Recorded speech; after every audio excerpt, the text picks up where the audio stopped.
ரோமர் 5ஆம் அதிகாரம். இவ்விதமாக நாம் விசுவாசத்தினாலே நீதிமான்களாக்கப்பட்டிருக்கிறபடியால் நம்முடைய கர்த்தராகிய இயேசு கிறிஸ்து மூலமாய் தேவனிடத்தில் சமாதானம் பெற்றிருக்கிறோம்.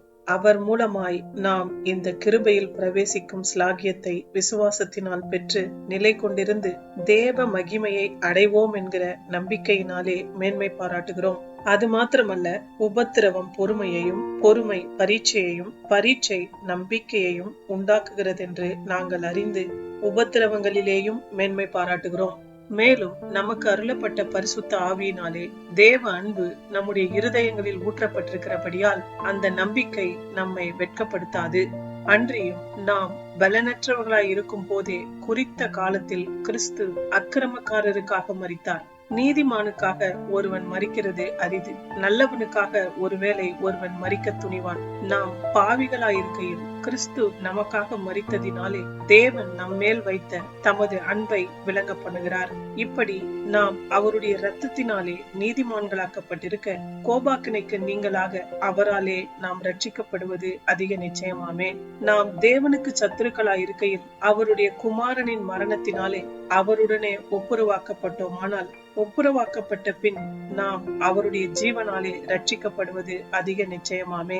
அதுவும் அல்லாமல் இப்பொழுது ஒப்புரவாக்குதலை நமக்கு கிடைக்க பண்ணின நம்முடைய கர்த்தராகிய இயேசு கிறிஸ்து மூலமாய் நாம் தேவனை பற்றியும் மேன்மை பாராட்டுகிறோம்.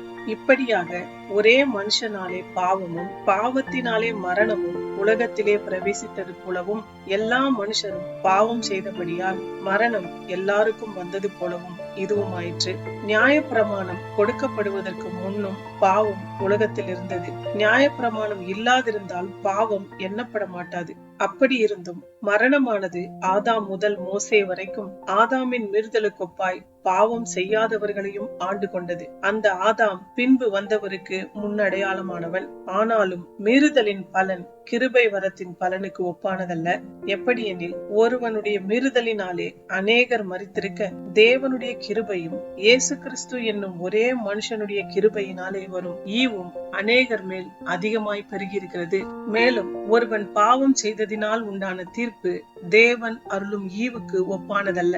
அந்த தீர்ப்பு ஒரே குற்றத்தின் நிமித்தம் ஆக்கினைக்கு ஏதுவாயிருந்தது. கிருபை வரமோ அநேக குற்றங்களை நீக்கி நீதி விளங்கும் தீர்ப்புக்கு ஏதுவாயிருக்கிறது. அல்லாமலும் ஒருவனுடைய மீறுதலினாலே அந்த ஒருவன் மூலமாய் மரணம் ஆண்டு கொண்டிருக்க கிருபையின் பரிபூரணத்தையும் நீதியாகிய ஈவின் பரிபூரணத்தையும் பெறுகிறவர்கள் இயேசு கிறிஸ்து என்னும் ஒருவராலே ஜீவனை அடைந்து ஆளுவார்கள் என்பது அதிக நிச்சயமாமே.